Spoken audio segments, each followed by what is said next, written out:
with Mr. Fournier before, we could still go into closed session after for a second closed session, if I'm not mistaken, to discuss that with you, Mr. Albright, correct? We could have 2 closed sessions. Yes, that's correct. We don't have to do both right, before. So we were not making Mr. Fournier wait through the whole meeting. No, that's true. No, in fact, if I didn't make that clear, no, Mr. Fournier was just simply asking he's asking to have the current closed session agenda item, if it could possibly be moved up, but I don't have a preference one way or another whether the closed session that I would be participating in is at the end of the meeting or placed at any other portion of the meeting. No, I'm here for the duration. Well, Madam Mayor, I don't care about the 5, 6, 7 of us. I don't care if we go to 3 o'clock in the morning, whatever we have to do. I'm concerned about all the people, 40 people so far. If we're going to go into closed session, let's go now. Let's stop screwing around with it. But I'm concerned about the 40 people who are tuned in, and I can see most of them there. Someone in administration give them very explicit instructions how to join us again. And Rich, I don't know how long the closed session. Yeah, because with the closed session, we have to go back. We have to go into another Zoom meeting and things like that. That's the only thing. Go to where? How we do that, Mr. Fairbrother? We just have people wait on this one and we sign in on another one, correct? Well, so my recommendation would be that council adjourns into closed session and kind of has a predetermined amount of time. Maybe we could tell people that we'll be reconvening at 7:30. The city only has 1 Zoom account right now. So I think it's probably going to force us to kick everyone off, and then we'll go into closed session and using the user ID that I distributed to council and legal counsel earlier. It's not the best of things. It's not a great option, but right now that's probably all we can do. Well, Mr. Curley, yes, respectfully, yes. If you think it's only going to last a half hour, fine. And folks, if you hit that, if you re-enter to Zoom and you don't see us there, that means we're still in closed session. These are contract negotiations. Contract negotiations can take a while. I'm not going to put a time limit on it, but at the same time, guys, and I know the council and administration feels the same way I do. I'm concerned about all you folks there that are tuned in. Any other council members have Mr. DeMonico? I'd just offer one alternate. First of all, I'd vote no to have a closed session in the middle of the meeting. It's silly to have the public waiting, but another option could be since it probably is going to be a long meeting, that we do a special meeting to meet with Mr. Fournier. That'd be the only other option. Otherwise, I think we should just have it at the end. But I'd vote no to move it anywhere else in the agenda. Ms. Doan, you're on mute, ma'am. There you go. Mean to sound indelicate. However, with our labor attorney, he's on the clock the entire time that we go through the meeting and wait till the very end. So we are being charged for his legal service as he waits for us to complete our meeting and then go into executive session. So this would be rather favorable financially for the council if we were now and let him be away for the evening rather than sit with us through the meeting and then we'll receive a bill. So saying that, can we call him I was gonna say set up a certain time, but that might not be feasible either because we might not be done at a certain time. You know, one suggestion we might, excuse me, Madam Mayor, one suggestion we might consider, and I've said this before, you know, we don't have to have A through Z on our agenda every meeting we have. No, that wasn't the concern. The concern was having it in the beginning or the end, and depending, even if it's not A through Z, even if it's just A, it might be over 30 minutes. So, we know Councilman DeMonico said he wouldn't prefer it. Miss Lucido, what are you thinking? I mean, I'm fine with going beforehand and just adjourning this, going in closed session and then telling everyone to come back at 8 o'clock. I think we can get through the labor contracts by 8 o'clock, but that's my opinion. Instead of making them wait, or Mr. DeMonico's other idea, which was to try to schedule a different meeting to just go over the labor contracts. I'm in reference to putting the closed session first as well, and just going ahead and getting it out the way. I don't think it might take that long either. Mr. Baker, I want to make sure I include you in this conversation. Oh no, you're fine. I'm just waiting and listening, but I would lean more so towards going in closed sessions towards the end, because that's what our agenda said, and that's just my preference. I understand financially that we're being billed for however long Mr. Fournier has to wait, but in respect to all those that called in expecting to hear the meeting take place at its scheduled time, I would lean more on that. So that's just my preference, but that's it. Okay, moving forward, it sounds like predominantly we're going to keep it at the end. So Mr. Albright, it sounds like most of the majority wants to keep it at the end. We'll do our very best to keep it moving. Okay, as best as we can. Send a text message to Mr. Fournier so he's aware of that. Okay, please. Thank you. A lot of the things on the agenda, my fellow council people, are discussion items. Correct. So discussion doesn't have to have, an hour for each discussion. There's not going to be a vote on this thing. There's a discussion on it, and we move on to the next item. So discussion items don't have to be an hour long. Thank you for that opinion, Mr. Curley. Now we're back at the approval of the agenda. Keeping the closed session at the end, keeping everything the same, unless someone wants to add anything else. Madam Mayor? Yes, ma'am. Did you want to add a closed session B, attorney-client privilege communication in regards to? Let's go ahead and add that. Thank you. Then I will motion to approve the agenda, adding closed session B, attorney-client privilege communication.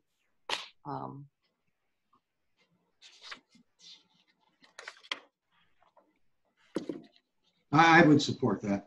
Thank you. Moved and supported, please call the roll. Councilperson Lucido? Yes. Councilperson Curley? Yes. Councilperson DeMonico? No. Mayor Owens? Yes. Councilperson Baker? No. Thank you. Now we are at the hearing of the public, where the public gets to voice their opinions and concerns and more to the council in a respectful manner within 3 minutes. And if you have not completed or had the ability to finish what you had to say, you have an additional 3 minutes before the end of the meeting. Let me get my timer.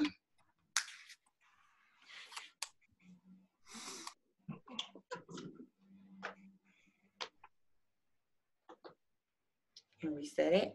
Mr. Fairbrother. I am looking for individuals.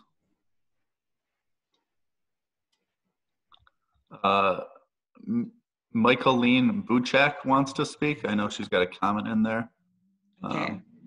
Michaeline, can you hear us?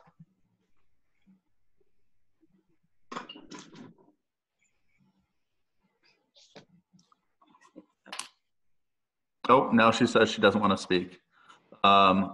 Mr. Accavetti would like to speak. Okay. Mr. Accavetti, can you hear us?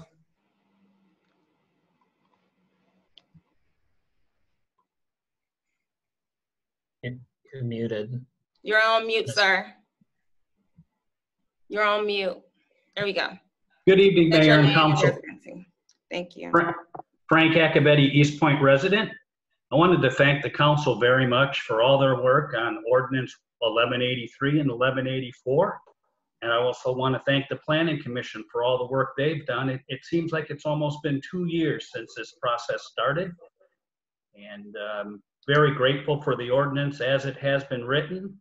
I did want to point out that during the process, a lot of discussion took place on strip malls and attached buildings, and I thought it was the consensus of the council and of the planning commission that those structures would be excluded from the ordinance, and yet I can't find anything within the ordinance language that excludes strip malls or buildings that are connected to each other. And so I'm hoping that you can address that before you pass a second reading this evening, if it's the council's pleasure to address that issue. And again, thank you for all your hard work, and thank you for meeting this evening and in these uncertain times and different meetings than most of us are used to. So thank you. Thank you, Mr. Accavetti. Do you have any more? Further? Well, Michaeline said, thank you for the new grass cutting law. I think it's working very well. Poonam said, hello, everyone. So good to see you all again. I'm attending this meeting just to be a part. And then Frank S. Michigan said, please recognize Doug Steen with Frank Snoodgrass. I'm not sure. Frank S. Michigan, I'm not sure what your real name is. Would you like to speak? This is Doug Steen. I'm with Frank Snodgrass, my neighbor. I'm a resident of Eastpointe. Thank you for this opportunity to address an issue that candidly seems all too uncaring when responding to legitimate public safety concerns, specifically the tall grass measuring 39 inches obstructing driver safety negotiating into high-speed traffic exiting I-94 in the 9-mile loop. City Hall representatives volunteered not only awareness, but admitted an equally bad scenario for the 10-mile loop. Through social media outcries highlighting the severity of an accident waiting to happen, did MDOT respond with an immediate action as opposed to the initial feedback to allow a week or two for action? My response then and now is unacceptable.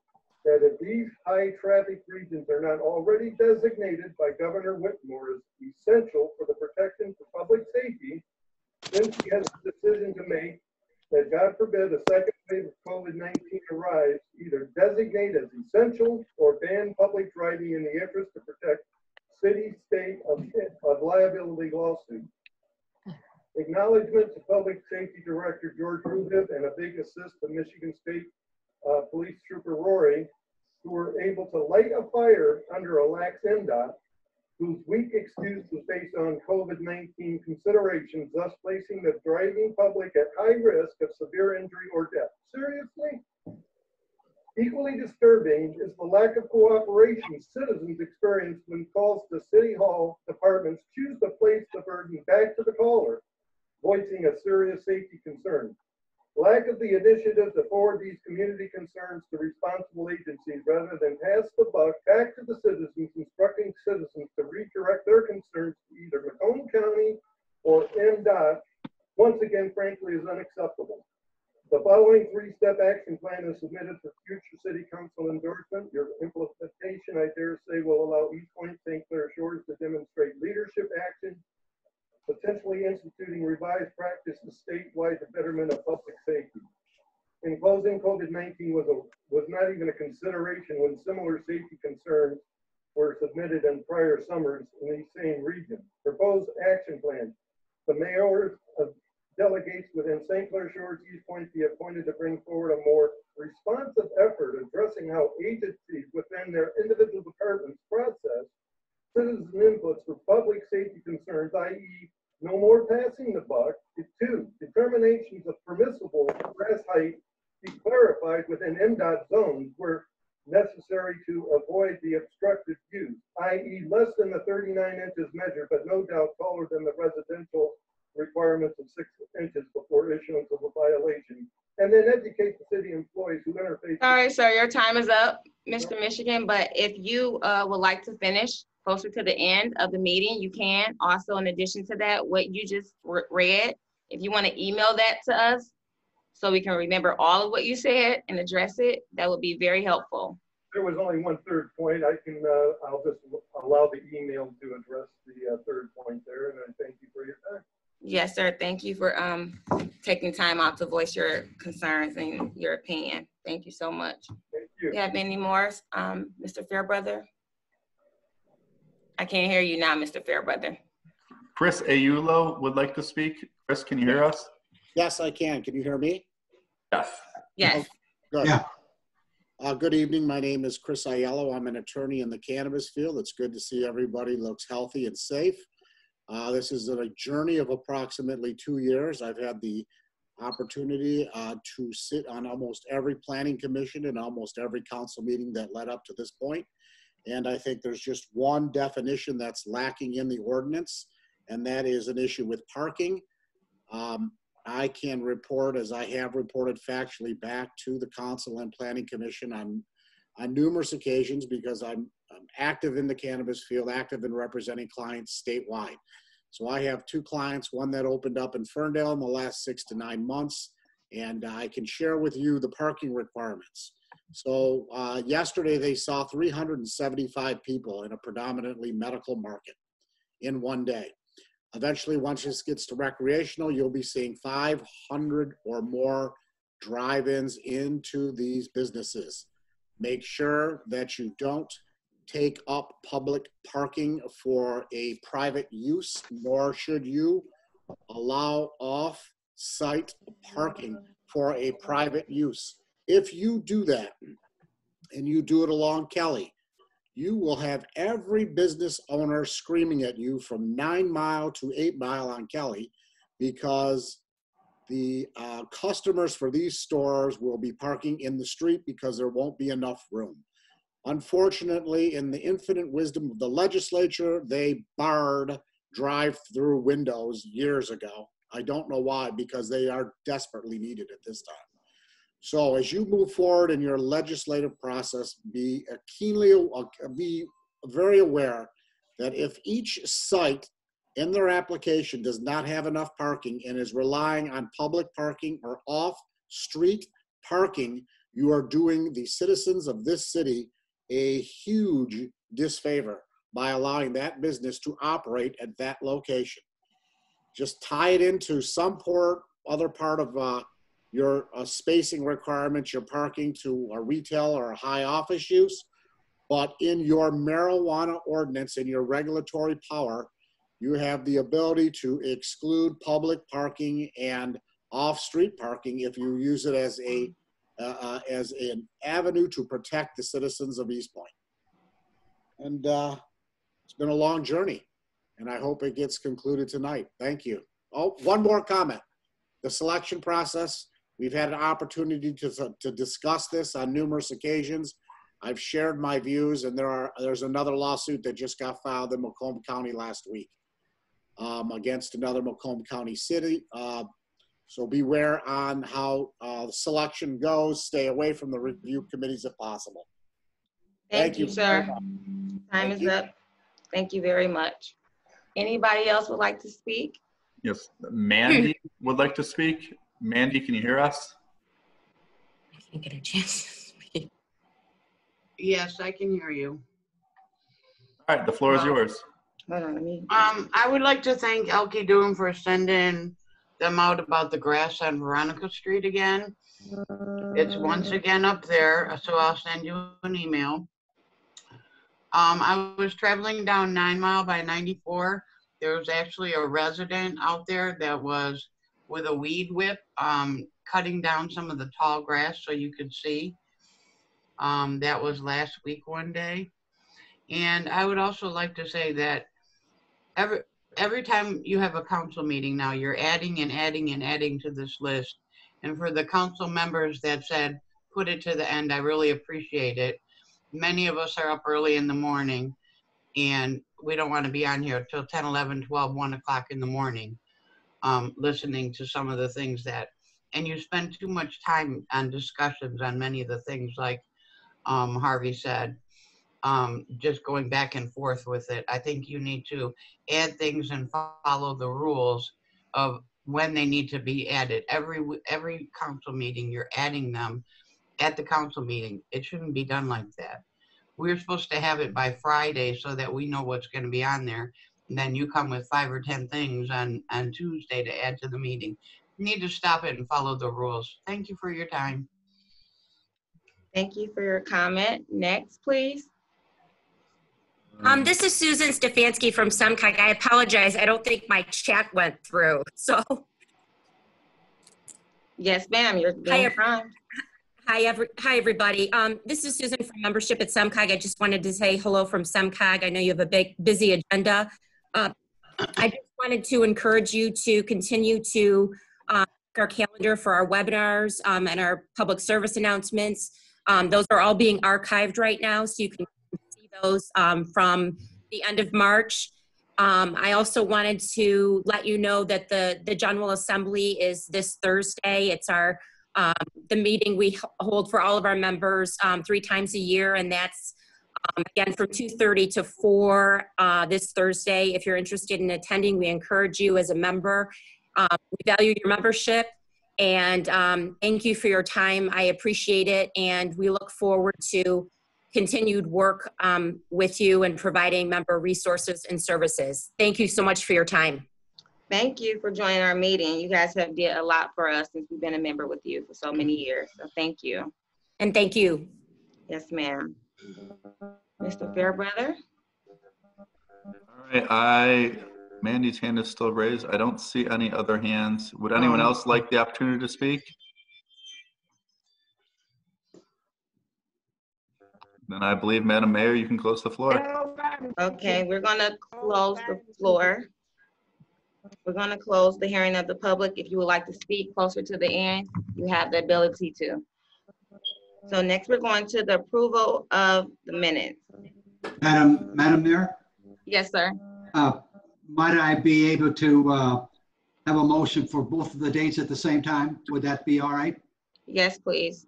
Okay, I would move that we approve the minutes of the special meeting of February 11th, 2020, and the minutes of the regular meeting, June 2nd, 2020. Support. Okay, I think that was Mr. Baker supported. We have a motion in support. Please call the roll. Councilmember Curley? Yes. Councilmember Baker? Yes. Councilmember DeMonico? Yes. Councilmember Lucido? Yes. Mayor Owens? Yes, we have no scheduled hearings.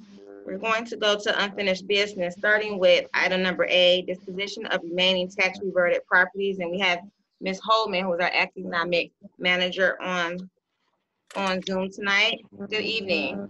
How are you? Good evening, everybody. I hope everyone's enjoying the weather. I submitted a proposal that we received from Concierge Management Services regarding renovations of the homes, at least 6 and hopefully 8 of the homes, with a training component that would be built in. Concierge has been doing renovations and new builds, including multifamily in the region, has partnerships with a variety of contractors, vendors, and realtors. The proposal is that we would enter into a public-private partnership, a written agreement. The city would provide the houses and have the final approval of the renovation plan for each property, and therefore the budget. CMS would provide the technical expertise, the repairs, and include the training component. Each entity would have their costs covered, and then the proceeds when the property is sold would be split. They are, having seen the properties, they really think that 60 to 90 days is doable to complete these renovations. I do have a list of the properties if anyone, but they are also in the motion.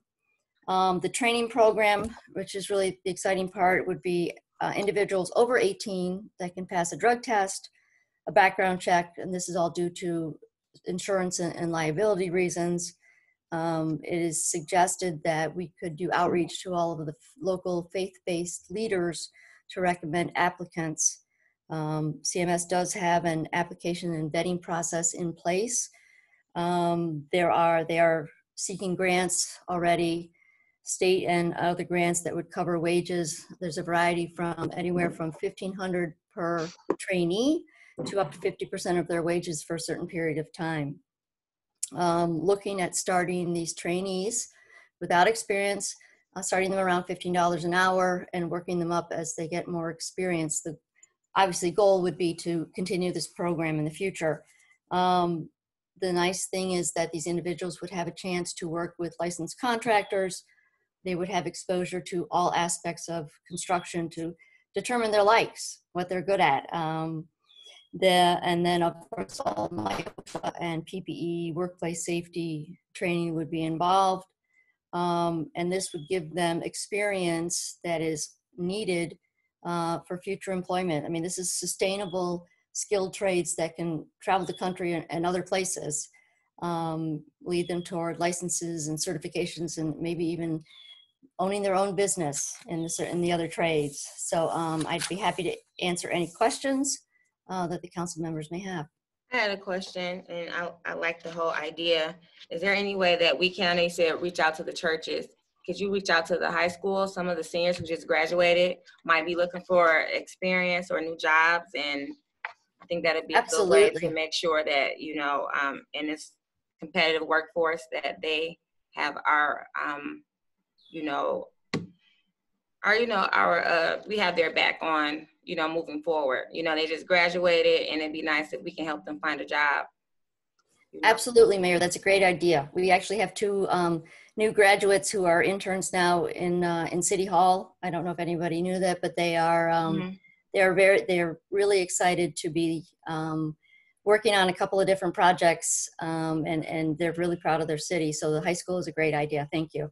Yeah, I'll send you the superintendent's number if you don't have it, and he can probably reach out to, well, if this is approved, that he can reach out to some of the students and let them know that this is an opportunity that they can take advantage of. Thank you. Council, do you have anything to say on this?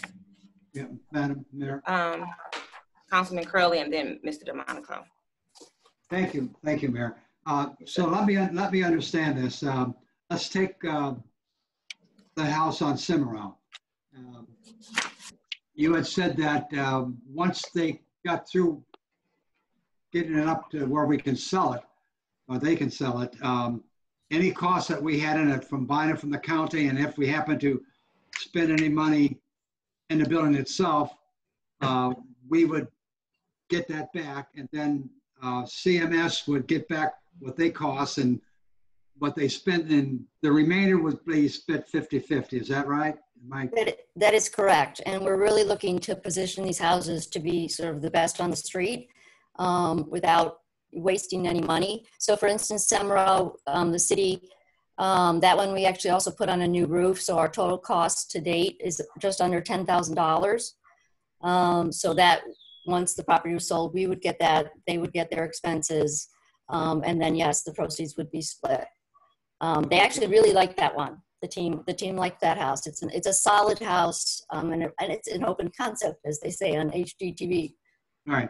If this is approved, I would hope that they would go in there and do a job. Don't use this plywood for the kitchen counter. I believe that if they go in there and fix it up where people will want to buy, we could probably get 80 or 90,000 or more for each of those houses. I don't want to see them go in there and use a third or fourth rate material, and that's the kind of money you're going to get, third or fourth rate. Right. If we get this approved and go in there and really fix it up where people are going to come, there's a lot of people who want to come into Eastpointe. So this is an opportunity to really have a beautiful home that people can be proud of and to buy. Exactly, and I have seen some of the work, and I can email some pictures, and they are putting in granite countertops. They've done some in the Villages area, Indian Village, that area in Detroit, and also in Southwest, where they're putting in granite countertops. The flooring is incredible, brand new appliances, and really nice high point work, and the tiling and everything. I've seen, and I can share those pictures with everybody. Okay, Councilman DeMonico has something to say. Sure, roughly, thanks Ms. Homan. Roughly, how much do you think we're going to spend per property? how much how much they're gonna spend? Well, how much are we going to spend, I guess, just all together at this point? Forget the, like splitting the profit and such. How much are we going to put into each property to fix them up? Well, the city wouldn't be putting anything else in. The expenses would be borne by CMS. And to be honest, I don't have a specific budget. It is true that every property is going to require something different, which is why we're a little concerned about the Boulder property, which is literally floor to ceiling mold in the walls, so everything would have to come down. And I'm also not sure about the tiny house, just because the market value is so low. And in those cases, Habitat for Humanity has offered that if there are properties where the budget does not make sense, that they are willing to take those properties. And it would be those two in particular. Well, okay, yeah, I guess, well, my point, I guess, is that we can spend $55K each and still break even above what we've already spent, and we'd still break even with the most conservative of the three selling points that we were given. I think Trulia, or no, well, Trulia had an estimate for all of them, so I used Trulia, which was still almost 100,000 less than what a realtor had said. But I asked that because if we'd be sharing the profit after, we're saying, right? So after our costs and after their costs? Correct.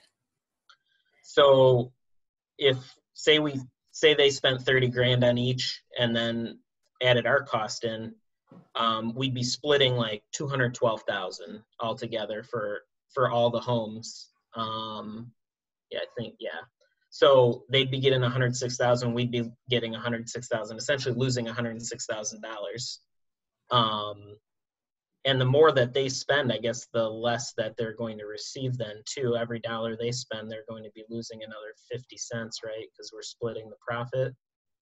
I guess I just want everyone, say we do spend 30,000 on each home, there's going to be profit of 212,000 afterwards, in addition to what we've already spent, and they'd be getting 106,000, we'd be getting 106,000 instead of 212,000 if we just spent 30,000.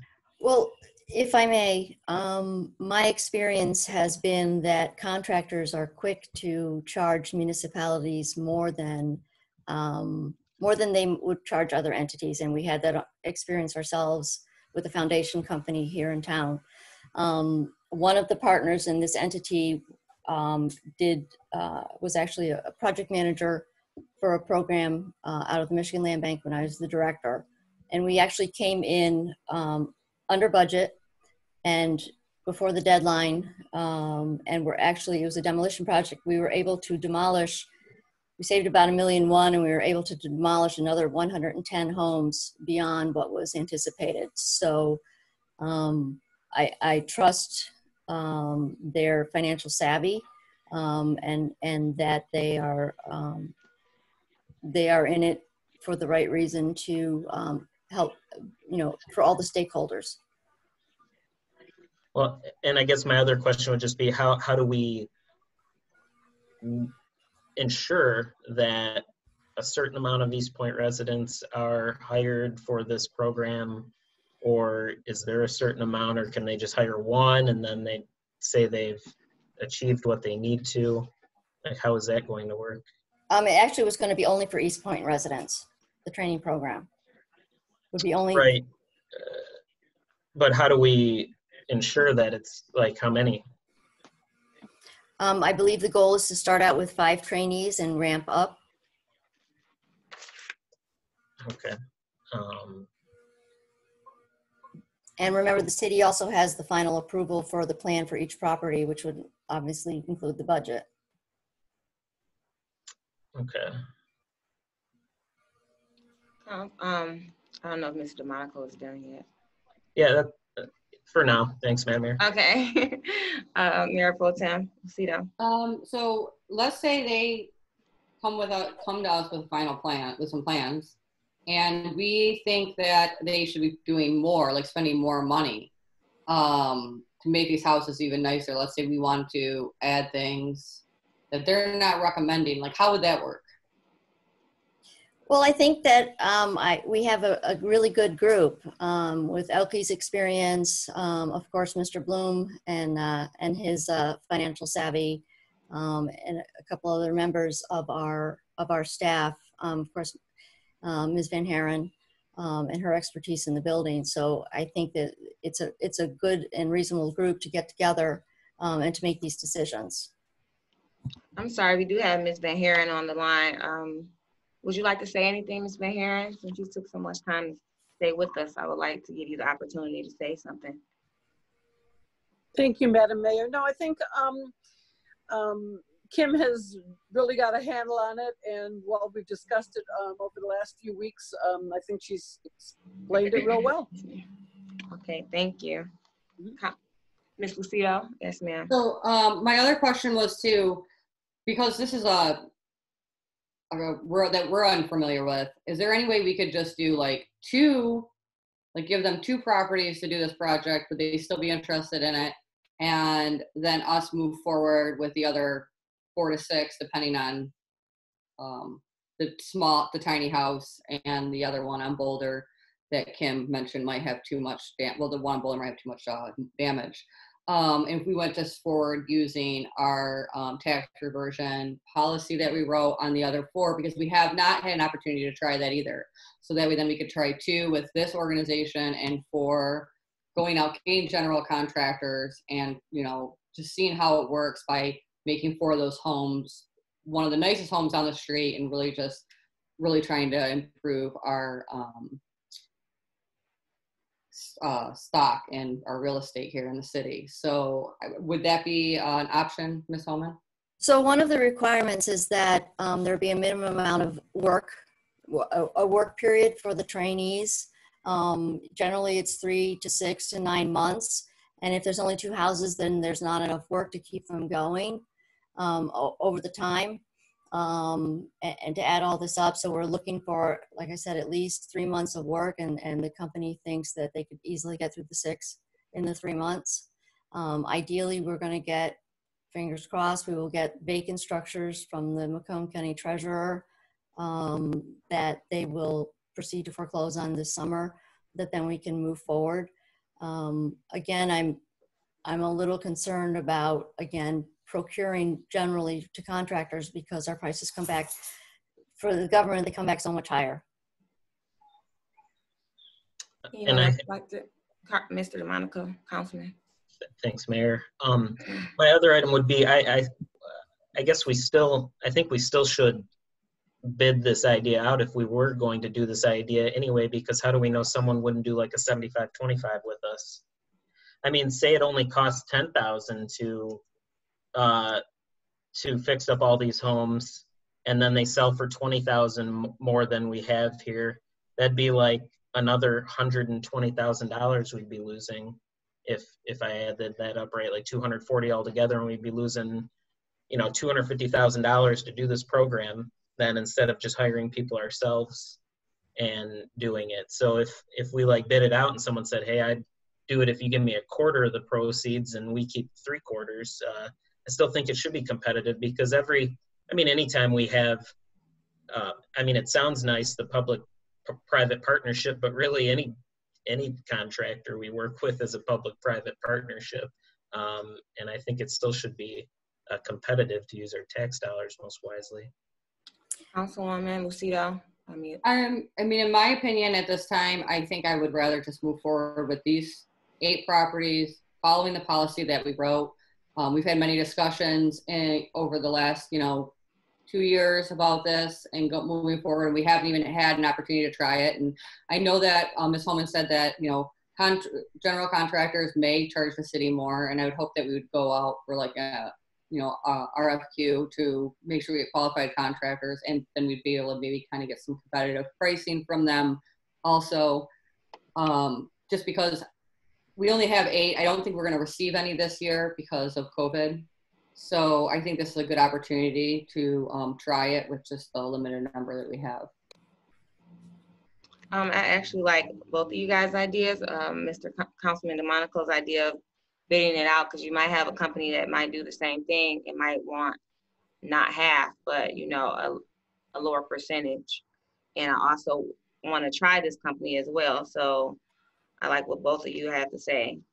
And you know, my whole idea was to, because you want to try some of it, Councilwoman Lucido, you want to try 2 of them? If it was possible, I would have been willing to try using this partnership for 2 just to see how it worked out. But ultimately, I really want to try the policy that we wrote and see how that works out also. So to me, that's a priority because we did put a lot of time and had a lot of conversations about it. So I think moving forward right now, and I think I personally think it's going to have the best benefit for the city moving forward with the policy, like Mr. DeMonico said, then we're not splitting the profits. Well, going back to what Mr. Councilman DeMonico was saying, how did you guys get in touch with this company?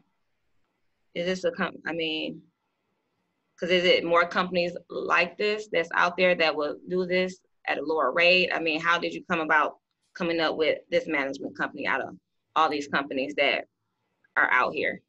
This was the only one that's offering a training program. Okay. That was approached actually because I was concerned about some of the prices on estimates that I was getting, and I wanted an opinion from someone that I knew the business well. So that's why we started talking about the training program. Okay. And the employment opportunities. We can RFQ them, but we are not going to get a training program like that. Okay. There are none of the houses are going to require only $10,000 in rehab. They're going to require more than that. Mm-hmm. The goal would be, again, in quantity is where you balance out your costs. So just doing 2 or, you know, again, you lose money on 1 or 2, whereas you would make it on 3 or 4 or 5 of the other ones. It's pretty typical in the property management and the contracting circle. Piecing them out is you know, I'm concerned about just bidding them because then we get low bid. So then, as Councilman Curley said, you get the you know, wooden, you know, just not good materials, cheaper labor. Sadly, if I might, and no disrespect, but the roofing contract that we did a year or so ago was low bid. The person was not licensed. So we have no warranties or guarantees because the materials, we don't even know if they installed the correct materials that they said they did. It wasn't checked. So we now have a roof leak on 8 Mile that we have no recourse for because it was low bid and the person was not certified to install what they installed. How do we have someone working on a city building or a city property and we didn't know they were licensed or not? I can't answer that. I can't answer that. Okay, we need to find that out. Zero has her hand up. Because if we have people, we expect the public to be licensed and pay permits, and we're not doing that. So that doesn't look good for us to be charging people for doing something that we're not even doing. So let's make sure. I absolutely agree. We do that. But is there any way, like Ms. Lucido was saying, that we can try how this program works with a couple of them? Because I still like the way that we were doing it before I became mayor, that because I know we had a couple officers that wanted to buy 5 of them. So I was thinking do the 5 with the officers and do the 3 with the company just to see how it worked. But I know council wasn't in favor of giving these houses to city workers right now. But is there a way that we could try the 2 or 3 of them first, or they want to do the whole 8? That's the deal, Ms. Holman. Well, there has to be a guaranteed work for the grant programs to work. Okay. And so that would require, you know, 5 or 6 properties. Okay, well, we're gaining money and we're providing jobs for Eastpointe residents. Anyone else would like to speak on this? Mayor, Mr. Baker, yeah, I I'm want to sorry to chime in. see you. No, you're fine. You're fine. I'm just letting you know. I'm kind of in favor of this program. I understand the concerns that everybody else brought up, but in order to provide jobs for residents, especially coming out of this difficult time with COVID-19, I think it's a good option. I think it gives people a skill, some income, and also it takes care of properties that we need to have moving. And to me, this sounds like a good idea. I read through the information. They were talking about using granite countertops, stainless steel appliances, just all the updates that will make the homes gain value. So I'm in favor of it, but you know, I'm just one of 5 that vote. But that's just my opinion on it. I think it sounds like a good idea, and anytime we're giving people an opportunity to obtain a skill and to gain employment, it sounds like a win-win to me. I agree. Would you like to make a motion, Mr. Baker? Well, I don't know if there's any other discussion on it. I don't want to cut anybody out, but. No. Mr. Councilman Curley?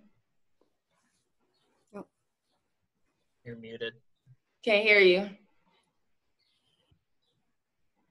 I said, yeah, I'll make the motion if Rob doesn't want to. We've listened to it, we've discussed this, and I'm going to put my trust in the administration, and that worked very hard to work with this company. So I would move that authorize the city manager to enter into a public-private partnership agreement as proposed with CMS LLC for the renovation of city-owned tax-reverted homes with a skilled trade training component for East Detroit residents, Eastpointe residents, and to execute all documents necessary for the partnership.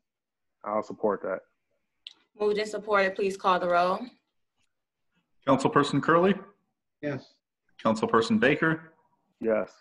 Councilperson DeMonico? No. Councilperson Lucido? No. Mayor Owens? Yes. Moving forward is discussion on disposition of parks maintenance garage. Let me go to this paperwork right now. Ms. Doom, did you want to speak on this, please? Can't hear you. All right, I most certainly can, but I do have Joe's Abraham with us, and I believe Joe's and Darren Bellucci will be able to really give you a solid background on this building and their needs for it. So I'll let Joe's or Darren take it away for a moment. Okay, we're gonna start with the director first, Mr. Abrams.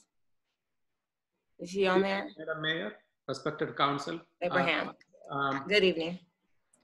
I'm going to present you a short account of the reasons why the park building at 17850 should not be given away or the lease be renewed. Following are the reasons. We have over $1 million worth of equipment in the yard, sitting under the elements, day in and day out. And most of this equipment are diesel-powered equipment.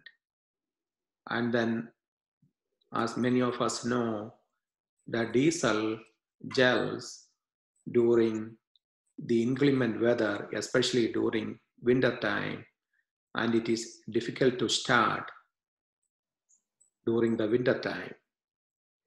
We have, for example, a showmobile that we purchased several years back.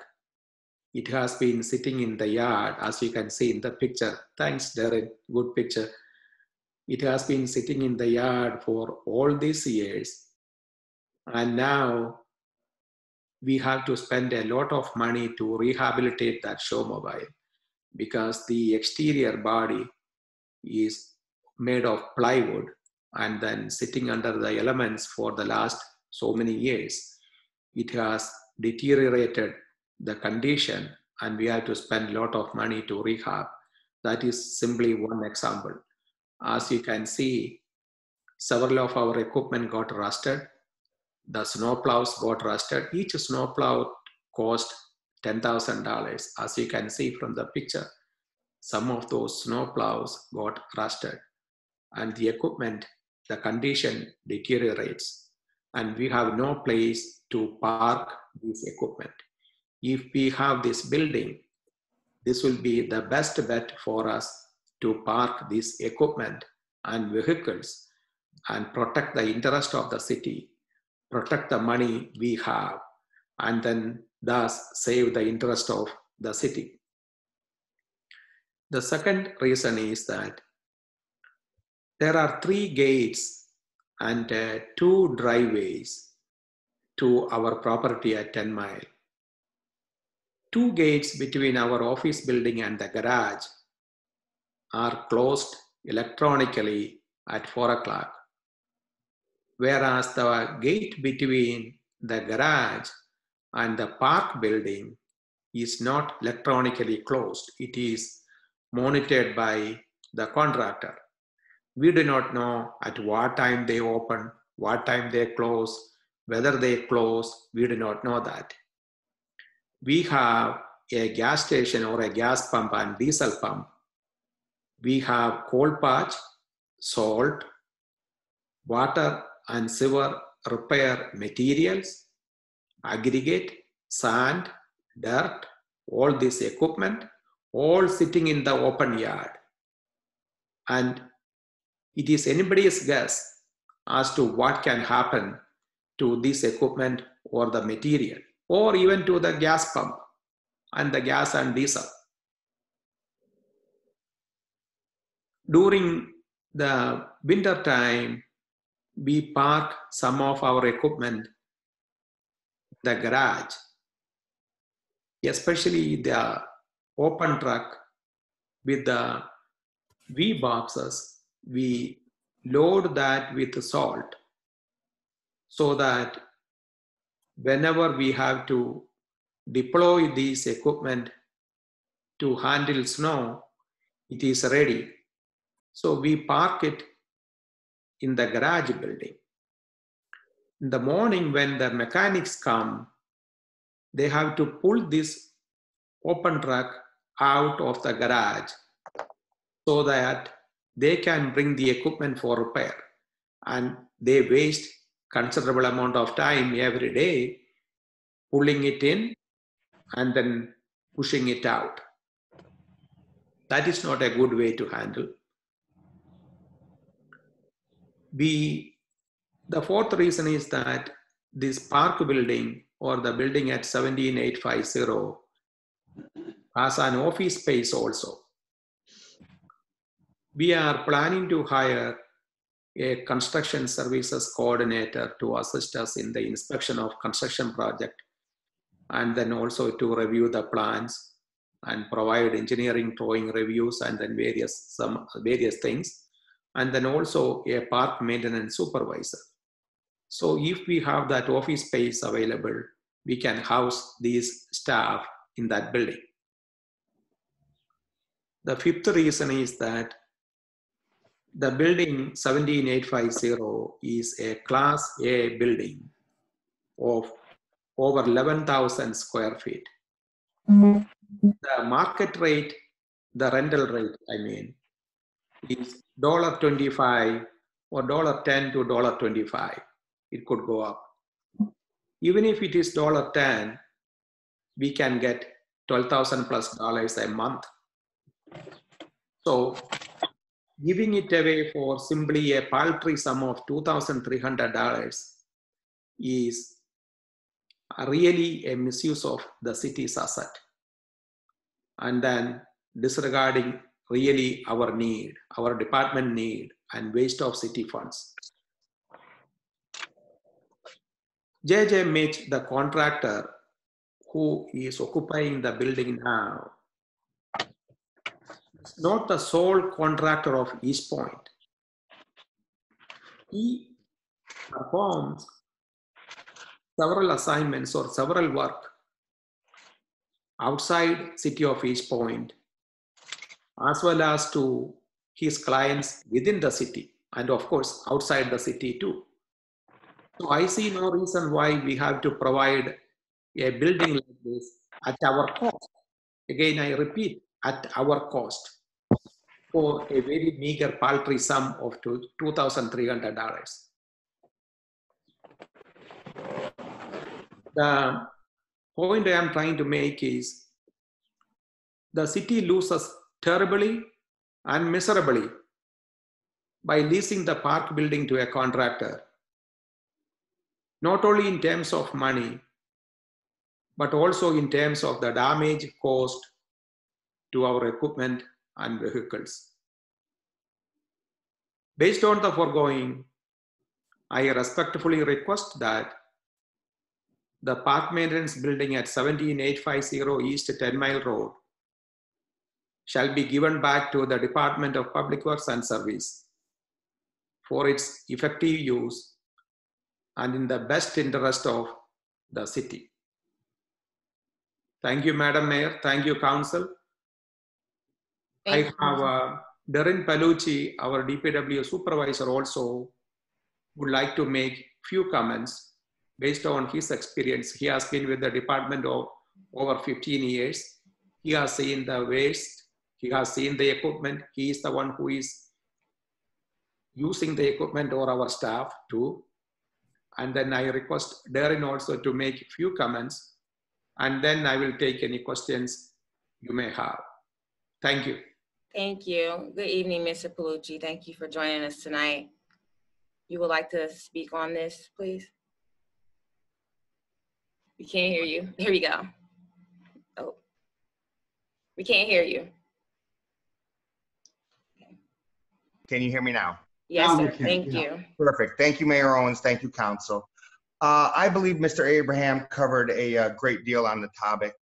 I'm just going to mention a few things that he didn't. One is the response time in emergencies. Water main breaks, salting roads. You have to move one piece of equipment to get to another piece of equipment. That just delays us getting to that emergency. And anytime you move a piece of equipment, you're putting everything into danger. You're backing it out of a barn because you're in a rush.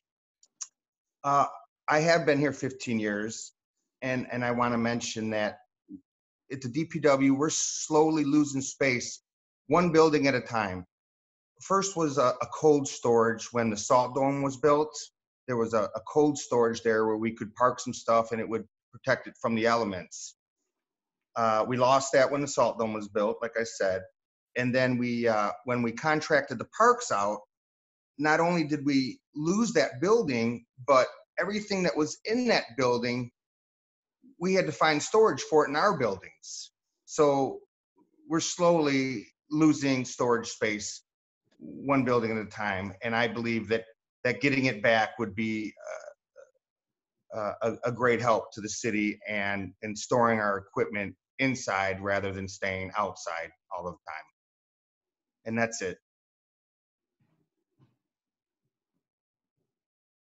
I'm sorry, Council, would you like to, Councilman DeMonico? Sure. Thanks, Mr. Palucci and Mr. Abraham. Appreciate you coming out and going through that, showing us pictures too. That's very helpful for sure. I guess just my first question is why, well, because of course, as I stated last meeting, last meeting was the first time we'd heard of any of these problems as a city council. And I've been here 5 years. We haven't ever talked about any of these issues. Why'd we even put this in the bid document if we had all these issues? We should have never even included it as an option. Obviously, that's not a question for you, Mr. Palucci or Mr. Abraham, but like why, or maybe it could be you, Mr. Abraham. I'd assume you and Mr. Fairbrother and Ms. Doom, you all got together to put this bid document together. I mean, if we never included it and just planned on doing this, we would have never, well, we would have never even had to have any of these conversations. I will briefly talk about that, Councilman, and then Mr. Fairbrother also will elaborate on that one, also Ms. Doom too. Now, I thought it was a good idea to put that in the RFQ. I really thought this building could give us about $12,000, $13,000 because it is a Class A building of over 11,000 square feet. And then I really thought somebody could offer $12,000, $13,000 a month. That is well over $150,000 a year. And that is a good amount of revenue to the city. Of course, I was hesitant to give that building at all. That is, let me make that very clear. I was hesitant to give that building to anyone. And then I have been hoping that we will cancel the lease. But then I thought if the city could get $150,000 to the general fund, I will make a sacrifice.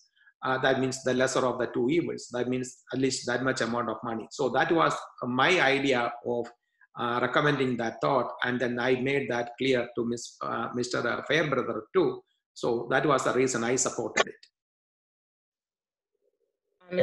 Councilman DeMonico. Sure. And then so if I'm not mistaken with everything I've seen, so the salt barn, well, I mean, I don't know who in administration had proposed that, but of course we recently built that and we lost a little bit of carport space, right? I guess is what we've lost.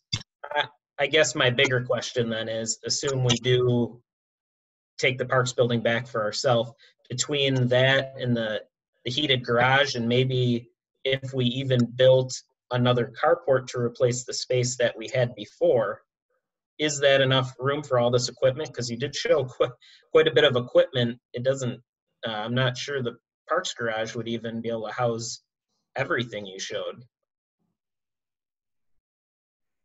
Now, I really don't think that, I do not know, to be frank with you, Councilman, but then I don't know whether it is a wise idea to spend under $1 million to construct a carport when we have a building of over 11,000 square feet readily available, and what we are getting is virtually nothing. So I don't know, as a layperson, and then also as the director, I am saying that I don't know, I don't see that as a good idea. But then if there is no other way, and then if the council decides to give that building, then it would be very desirable to have a facility to park our equipment inside. No, well, for this scenario, I was saying if we did take the Parks building back and use it, I'm saying, well, and also it wouldn't cost $1 million to create that carport that we saw in those pictures. I mean, it looked like tens of thousands at most to build what we had before. All it was a roof on concrete blocks, essentially. There's no way that cost even $100,000, it looked like. I mean, but I'm saying so if we do this plan, between everything we have, then we'll be able to house all of that equipment you just showed us then. It depends, of course, on what would be the size. Okay, so forget the building the carport again. With just using the Parks building, then we can house all the equipment you just showed us in the Parks building? At least most of the heavy mobile equipment, that is the open truck and then the other heavy mobile equipment, and then some small equipment. I haven't even thought about what would be the square feet area to park all our equipment, but at least, then I know for sure that all our diesel powered equipment, as I said, the salt trucks and the other heavy mobile equipment, yes, we will be able to park inside. Councilwoman, were you done? Yes. Councilman DeMonico, I think Councilwoman Lucido has her Zoom unmuted. Ms. Lucido? No, I don't have anything really to add what Mr. DeMonico was asking. I was just going to try to help clarify that he was referring whether or not we could fit all of that equipment in that 11,000 square feet in that building that was shown in the pictures.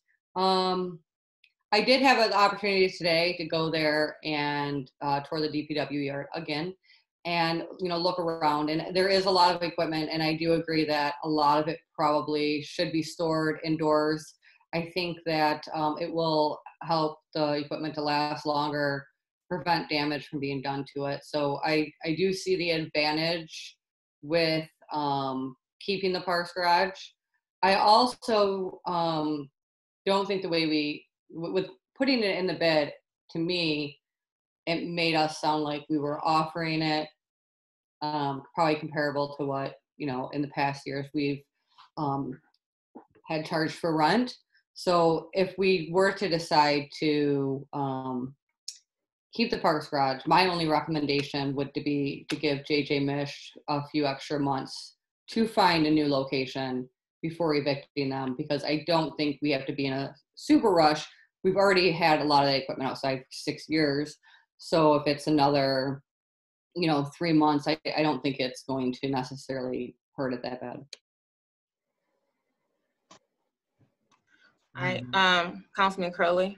Yeah, I'm just going to say I agree with Sarah. Give that extra month or so the opportunity to find someplace else if that's what we're going to do.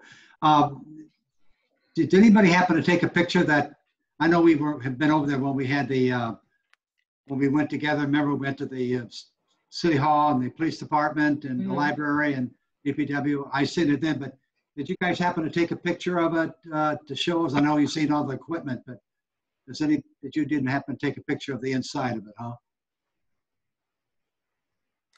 No, I don't think we took a picture inside of it, but I remember that tour that we all took, Councilman Curley. Yeah. So I do agree that we should give JJ Mish an additional couple months to find another location, because since it's warm outside and things like that, it shouldn't be that hard as, we give you a couple months, and then we do need to store it for the winter time. So we do need to save our own equipment. We appreciate, you using our building for the last couple, I don't know how long, because we didn't even know about it, like Mr. Monaco said, until recently. And so thank you for, letting us service you in this amount of time. But yeah, we need to make sure that our equipment is usable, for our city as well. So I know this was just a discussion. We don't need to make a motion on this right now. Mr. Albright, do we need to make a motion? I know this says this is a discussion, but yet when we are awarding someone to use our facility for a couple months, do we need to set a time and a date and things like that? With regard to the actual agenda item, there is no motion attached, and there isn't a motion that needs to be made at this time. Okay. So no, motion would not need to be made for this agenda item, Madam Mayor. Okay, Councilwoman Lucido. I was just going to say, I would hope that, that our city manager would just, take our recommendation into consideration, because she can make that, that decision on her own of whether or not to extend them a couple of months to give them time to find a new place. Okay. Yeah, Madam Mayor? Yes, sir. Yeah, I would concur that, and I would say 90 days.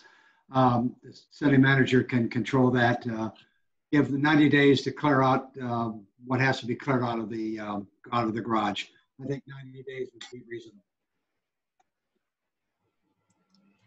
Okay, well, we'll let 90 days will be reasonable, but we have to give him time, and that'll be a discussion like you all agreed with the city manager and JJ Mish. So moving right along. Well, Mayor, I wouldn't be I'm against sorry, I didn't see you. Sorry, Councilman DeMonico. That's fine. I wouldn't be against making Mr. Curley's just a motion, just confirming that we'd like to give him 90 days, and because I'd also like a little more information about all the equipment and if it does fit and that kind of thing, because we should solve this either way. If everything doesn't fit, I think we do need to build some sort of carport or something else where we can store some stuff to be out of the rain and snow, of course. So if we can get a little more information on that also, I think Mr. Curley's item should be a motion. I think so. We're making it clear here. Yeah, I just brought that up to Mr. Albright, and he said we didn't have to. So is that what you guys want to do? You want to make a motion but we just decided that we was going to have Ms. Doom do it. Ms. Lucido and Mr. Curley said that. Rich, under this item, even though it says discussion, could I move that we would give the 90 days to remove all his equipment? Yes. That would be okay, even though it says discussion. Okay, then I would make that motion that we would give 90 days to clear out all of his equipment. I'll support. Moved and supported. Please call the roll. Councilperson Curley? Yes. Councilperson Lucido, Yes. Mayor Owens, Yes. Councilperson Baker, Yes. Councilperson DeMonico. Yes. Thank you, Mr. Abraham. And also, if you can find out an additional carport for the rest of the vehicles and let us know what you have moving forward so we can protect the rest of our vehicles. And thank you for staying with us tonight. And also thank you for your 15 years of service, Mr. Palucci, as well. Thank you both for joining us tonight. And hopefully we'll find some information on additional ways to keep our vehicles safe and keep them with the city as long as we can. Thank you. Thank you, Madam Mayor. Thank you, Council. Thank you. Good night. Next item under unfinished business, moving right along, item number C, the second reading and adoption of ordinance number 1183, amend chapter 50, zoning by adding a new article 23, medical marijuana overlay districts. Council, would you like to say anything on this? I didn't have any further changes. I guess that's all I was going to say. Okay, well, let's make a motion, and no one have anything to say? Okay, yeah, Madam Mayor, I'll motion then we give second reading to and adopt ordinance number 1183, which would amend chapter 50 zoning by adding a new article 23, medical marijuana overlay districts. Support. Moved and supported, please call the roll. No discussion on that. Councilperson DeMonico, Yes. Councilperson Curley, Yes. Councilperson Lucido, Yes. Mayor Owens, No. Councilperson Baker. No. Moving right along. Item D, the second reading and adoption of ordinance number 1184, amend chapter 10, buildings and buildings regulations by adding a new article 10 on medical marijuana facilities. Madam Mayor, Yes, sir. I would move the approval of the second reading and adoption of ordinance number 1184, amend chapter 10, buildings and building regulations by adding a new article 10. Support that. Moved and supported, please call the roll. Madam Mayor? Oh, I'm sorry, There- Mr. Councilman Curley. I'd Oh, like and to say Mr. something. Lucido. You wouldn't Go ahead. mind. Before Sorry, we I'm looking before down we here. before we vote, I'm Sharon gonna was vote first. no because I did Sharon want was to make. first. I'm Go sorry. ahead. Go ahead. Okay. I'm probably gonna vote no right now because I really would like to make a couple of changes to this, including adding a definition to refer parking to our parking ordinance for other retail businesses. So that is clarified in here. And I also think we need to add that it should be a freestanding building and should not be part of a strip mall.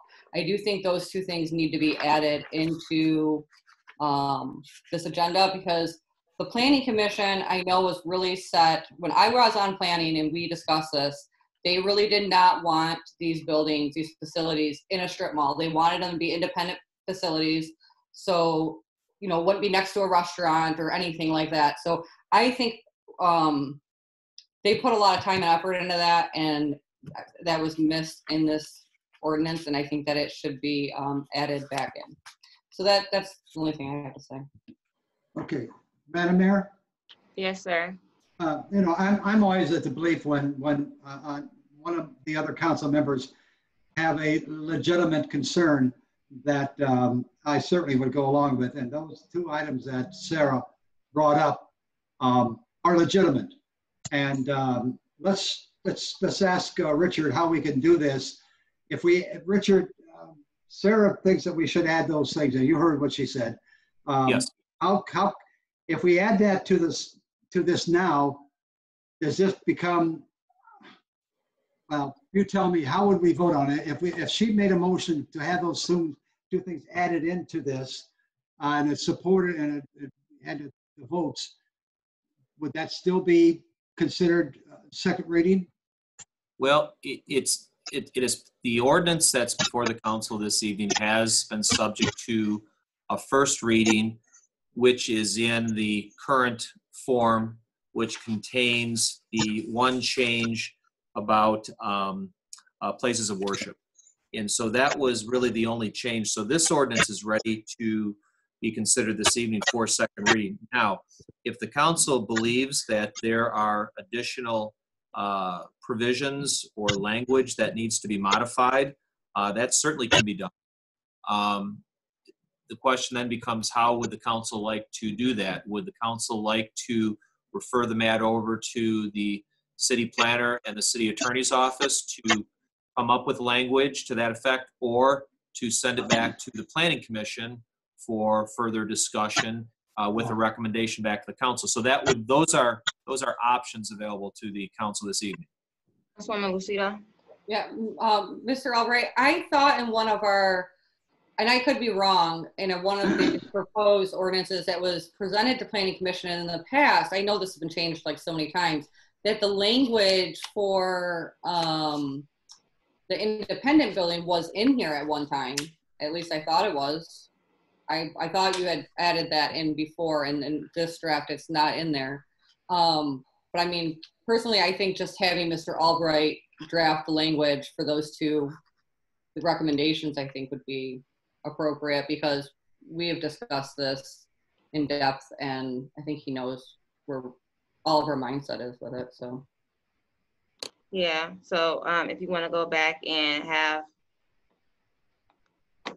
it's kind of hard for me to read in the dark, but if you want to go back and have Mr. Albright add some additional writing to it. And also we were talking about also adding a minority medical marijuana facility as well to this. No. And you had some language on that we will be talking about as well, correct? No, I don't understand. I didn't know, Mr. Curley. I was talking to Mr. Albright. So let's do things in order for 1 second. Mr. Albright. Mayor, if there is a majority of the council that wishes to make additions to the ordinance that is before the council for a second reading this evening, our office is certainly happy to create that additional language for consideration for second reading if there's a majority on council that wishes to do that. Okay, Councilman Curley, I know you wanted to say something. Well, first of all, we'll continue this discussion, but again, I'll repeat myself that what Sarah brought up is absolutely essential. So I withdraw my motion for the adoption of the second reading. We're not doing, we're going to do the adoption of the second reading. You have to go back and you have to add some stuff to, well, no, the ordinance, correct? No, no, point of order, Madam Mayor. You have a motion on the floor. You have a motion on the table. So to dispense with it, you got to do one of two things: take a vote, or the maker of the motion withdraws. So I withdraw my motion to accept it as it is written tonight. And Ms. Lucida, Councilwoman Lucida. Councilman DeMonico, did you have something? Oh, I'm sorry, Councilman DeMonico. Well, I was just going to, like, a procedural just question. What if we just split these into 3 different motions? We're talking about 3 different ideas here to amend the motion. If we do end up asking Rich to look at something to the next meeting, then of course we can table the second reading till like next meeting or when we need to. But if you know, like the first one, I think Mayor Pro Tem Lucido's correct about the freestanding buildings. We did talk about that, and that was correct. That probably should be included. I'm personally against it, but we should include that. And then the second item about parking, I was just wondering if we could, we've had some emails clarifying that about how it works as it'd be assumed retail space right now. If maybe some questions clear that up, maybe we'd be good. I don't know, maybe if you want to clarify on what you'd want Rich to do. And then of course, Mayor Owens, what you were talking about with the minority, if we can split that in 3, I think that seems like that would work the easiest right now to just keep moving forward. Okay, good idea, Councilwoman. Yeah, sorry. Mr. Albright, when it comes to the parking that Mr. Ayola had mentioned, wouldn't we be able to just put like a definition in there when it comes to parking? Or, I mean, what would be your recommendation on how we would properly address that? I'm thinking that it would probably go under the section which is on page 8 of 22, where it talks about site plan application. Mm-hmm. because it says right now, a site plan of the location, building, and the permitted property must be submitted for review and approval by the Planning Commission in conformance with Article 5 of the City Zoning Ordinance, Chapter 50. The site plan shall also include an interior floor plan as well as a scale diagram illustrating the location upon which the facilities is to be operated, including all available parking spaces and specifying required ADA parking spaces. So I think that's where the requirement or reference to parking should probably go. Madam Mayor, I would feel comfortable making a motion to even do the second reading and letting Mr. Albright add the 2 suggestions I made. And I know what you were referring to. And I think that even if we do the second reading tonight on this, we can do, because I think that's going to involve more research, what you're suggesting. Yeah. I think we can go back and amend this at a later date and still get the second reading done today so we can start moving forward with what we have here. Yes, this ordinance can always be amended once it's passed. Okay, sounds good. So you're saying that we're gonna give it back to Mr. Albright to research the freestanding and the parking and then come back and do it? The 2 items, excuse me, Madam Mayor, so it would be the 2 parking and the freestanding. Freestanding, there's 2 items only. Right, for right now. All right. Yes, sir. So if we do that, then we'll have to put it on the agenda in July for the second reading. Is that right, Richard? If the motion tonight is to second reading, adding that these facilities are only to be operated in freestanding buildings, and then with regard to the parking issue, my only question: what exactly is the council looking for with regard to the parking concern again? I know that one of the speakers during the hearing of the public referenced this, but just so I'm clear, what is the concern again? Councilwoman. I just want to make sure that the parking for these facilities is the same as it would be for any other retail business in the city. I think that would be, just to have that this facility would fall under that parking ordinance. Okay. Under retail. I believe that could go under the under that subsection J for site plan application that can be included in there. Madam Mayor. Councilman Curley. Thank you, Madam Mayor. I know we're going a long time on this. I'm sorry if I'm dragging too. Rich, the thing about the parking, we have to make sure that no on-street parking would be allowed. That's for sure. And that's a lot of our establishments right now with our ordinance that we already have written about parking. A number of parking spaces that you have to have for your facility depends on the square footage of the inside. Yes. And it also says you cannot count on-street parking as the requirement for the number of spaces. Right, that's all part of the site plan application process. That's already there. It's been there for years for that part. But we just got to make sure that it's clear for this as well. Yes. Since this is a new adventure for all of us, we need to make that. Okay, so so Sarah, you're saying go back to my original motion, and with Richard going to bring back those for next council meeting, and we'll introduce it to the ordinance, and then it would be our second reading again. I don't even think we need, Mr. Curley, I don't believe we even need to do another second reading. I think we can do the second reading tonight with just giving Mr. Albright the direction, if I'm not mistaken, correct, Mr. Albright? Yes. So when we be adding these, that we will be amending it then, correct? The next time we bring this up, because we're actually agreeing to adopt it based upon what we see right now, but what he's researching it, what he's about to research, we have to look into still and still approve that part, correct? Mr. Albright? No, it would be a second reading tonight, doing a motion to give second reading and final approval of the ordinance as presented this evening, but adding provisions that will be added to the ordinance that these facilities will not be operated other than freestanding buildings, and that the parking shall be in compliance with other retail facilities. There will be no off-street parking, and that language will be added to the site plan application section on page 8 of 22. Okay, I just like to see, I hate to, well, I'm gonna say no anyway, but I just like to see things in writing before we vote on something that's not already in front of us. So, Mr. Okay. Curley, Ms. Councilwoman Lucido. I was just going to say, Madam Mayor, I'll make a motion to give a second reading to adopt ordinance 1184, which would amend Chapter 10, Buildings and Building Regulations, by adding a new Article 10, Medical Marijuana, with asking our legal counsel to do provisions to add, make sure the facility is freestanding, and also to add a provision that the parking regulations follows our other retail parking ordinances.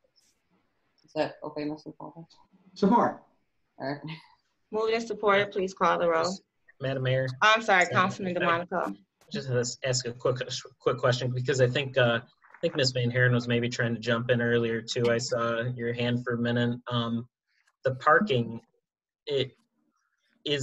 would it be retail right now, even as is, like, how would you interpret the parking requirements? Yeah, I'd be happy to speak to that. If we were doing it and there were no specific provisions for parking for medical marijuana, we would look at it as a retail facility, and Chapter 50 under the zoning ordinance sets forth what that parking would be, and it would most likely be based on the net usable square footage of the retail portion of the facility. If we wanted to have additional parking requirements for medical marijuana, then it would have to be contained within Chapter 50 with the rest of the parking provisions.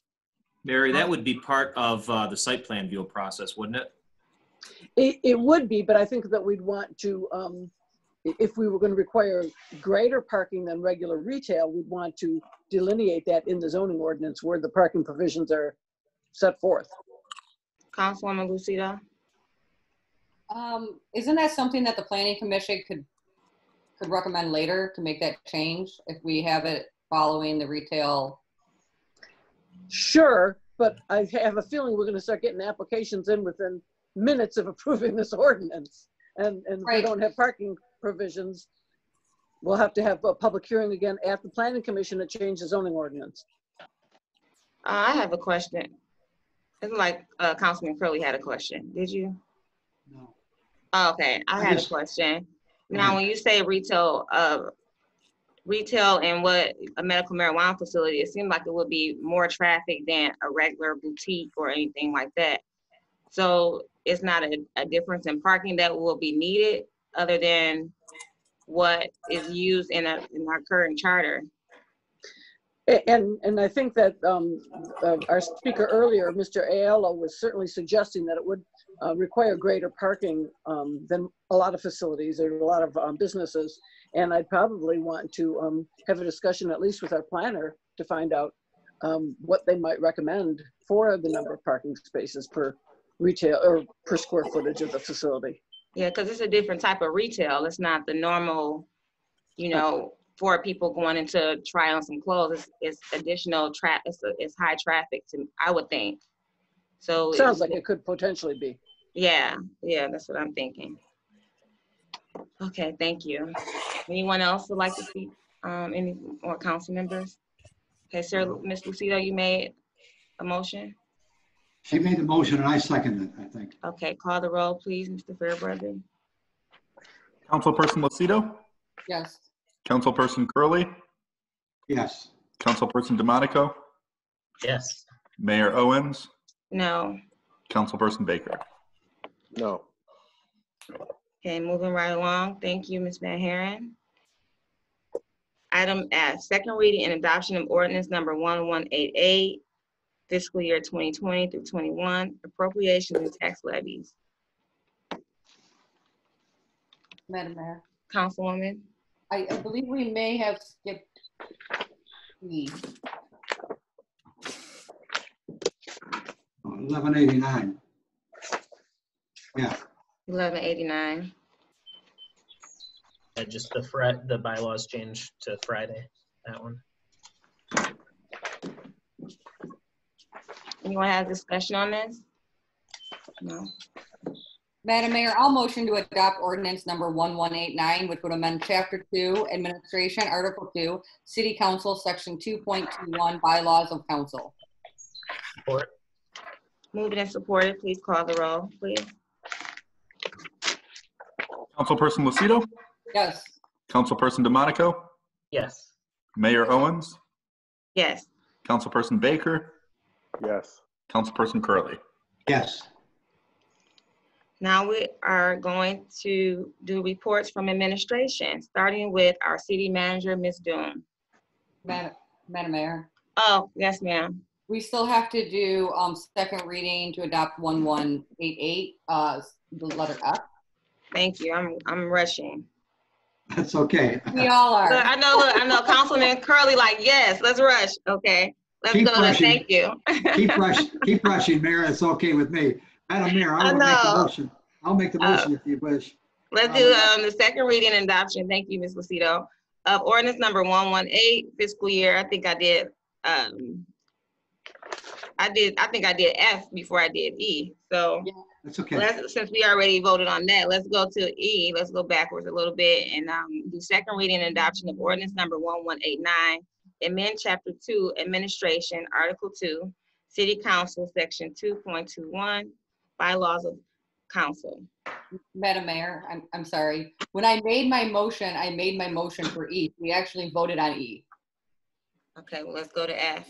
This is a fun night tonight, right? Yes. So let's go to F.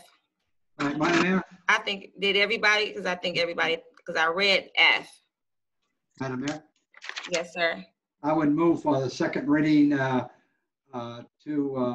adopt ordinance number 1188, which provides for the appropriations and tax levies, establish the water consumption rates, and establishes the sewer service rates for fiscal year 2020 and 2021. Got a motion? I'm sure I'll support that. And I had a question then. Yes, sir. Councilman.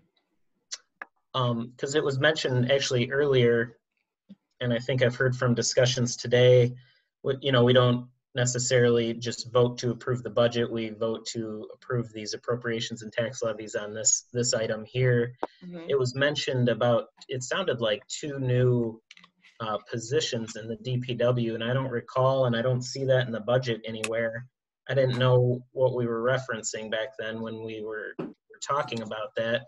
I just want to make sure that we, when we're approving this, we're not approving positions, because I know we had this same discussion with the police department where they, in the text, they asked for an extra police officer. Approving positions that we didn't realize. Some of these are very complicated where they're between 8 different, funds and things like that. So just want to be absolutely certain and ask that question. Ms. Jones? Yes, I'm going to have Mr. Abraham speak on this. These are positions that have been open and are just now getting filled. They've been so very difficult to fill. So, Mr. Abraham, are you there? Mr. Abraham, are you there? Director? Well, we have Mr. Blum on the line too, and he deals with our finance and things like that and connect with the directors of each department. Mr. Blum, are you there? Yep, I'm here. Okay. So the first position that the director referenced was a construction, manager, supervisor, whatever you called it. That position is actually budgeted, but you are right, Councilman DeMonico. They are scattered to the 4 winds. Some of it's going to come out of major, some out of local, some water, some sewer. So you can't really see that person within a budget like you would within the general fund, but they are there. The parks position that was referenced, that is a transfer of funds, transfer of a position that will be leaving the city manager budget and moving into the parks budget. So it's a net zero within the general fund. It's just going to be where the salaries are charged going forward. Okay, so I guess, yeah, that answers, I mean, we should have brought that up for sure, but if we're moving that same position from city manager office to DPW, then that's essentially not an increase in staff. But then that first position, were you saying we budgeted for that last year, just never hired someone and we're still budgeting for it? Or it's a brand new position this year? It is one that was developed about 1.5 years ago. It was never filled. We've had trouble getting people that were qualified. So it has been budgeted. It's still budgeted. And we finally have found an individual who is qualified and hopefully willing to work for us. So it's in the fiscal year 20 budget is what you're saying? Yes, it is. Yep. Okay. I'm Okay, sorry. that's all. Thanks, Mayor. Thank you. Councilwoman Lucido. I guess my question is that position represented, like, if you go out to page 103 in our budget, Department of Public Works and Service, it has 15 public work employees, 10 full-time, 5 part-time. Is that one of those, is that including that position in there? Because that's what our last year's budget said also. So that'd be my question. Yeah, and that is an oversight on the write-up end of it, but on the financials, it is in there. It does need to get updated to reflect that position. But that's only in the department write-up. It's not in the budget itself. We have Because I don't remember approving that position last budget either. Like last year's budget, I don't remember approving that position. I don't remember having this conversation or approving the position that we just kind of got thrown at us today. That Yeah. they were. Well, keep in mind that last year it truly was the city manager's budget, which is probably why you didn't hear about it. I had a question, Mr. Blum. I had noticed that are we competitive in our paying our animal control officer? Because I know he wanted to do an additional a raise and it wasn't added to the budget. And I know he has been doing an excellent job and getting us, he's like our only animal control officer. He has saved us a lot of money. Also, he has gotten us national attention and has been doing a really good job for us. And I wanted to know, was his pay competitive as far as the other animal control officers in surrounding cities? He is currently paid at the top of his pay grade. Okay. So there isn't any room for additional increases.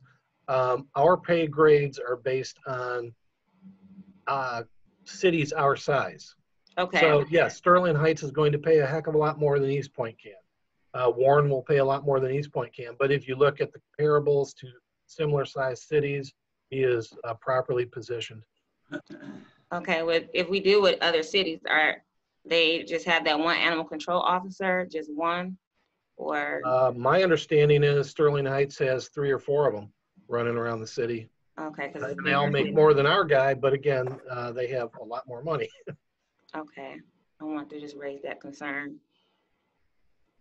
because I don't want to lose him because we're not, paying competitively, and he has been doing an outstanding job in our city. So we have that problem with police and fire all the time, where there's other cities that pay more than we can. Okay. Council, anybody else would like to speak on anything? Well, we have a motion out there. Did we get support by Mr. DeMonico? Was that supported by you, Councilman? Yes. Okay. Well, we have motion and support. Please call the roll. I have motion by Curley, supported by DeMonico. Councilperson Curley? Yes.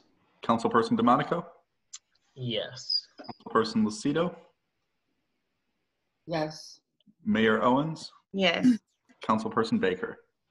Yes. Okay, moving right along. Going forward, we are at reports from administration. Going to Ms. Doom. Good evening, Ms. Doom. Good evening. Thank you, Madam Mayor. Welcome. I'd like to share that we're still getting questions. Are we open? And the answer is yes, we are open to the public. We opened our doors yesterday as of 8 a.m. to 4:30, Monday through Thursday. So we do welcome our residents to come back in. We're taking additional precautions, though. We do ask people to wear their masks and limit it to 10 people per building. 10 residents. So we certainly want you to come back and pay your bills and come visit us. Just understand that we have to limit the number of people that come into the building.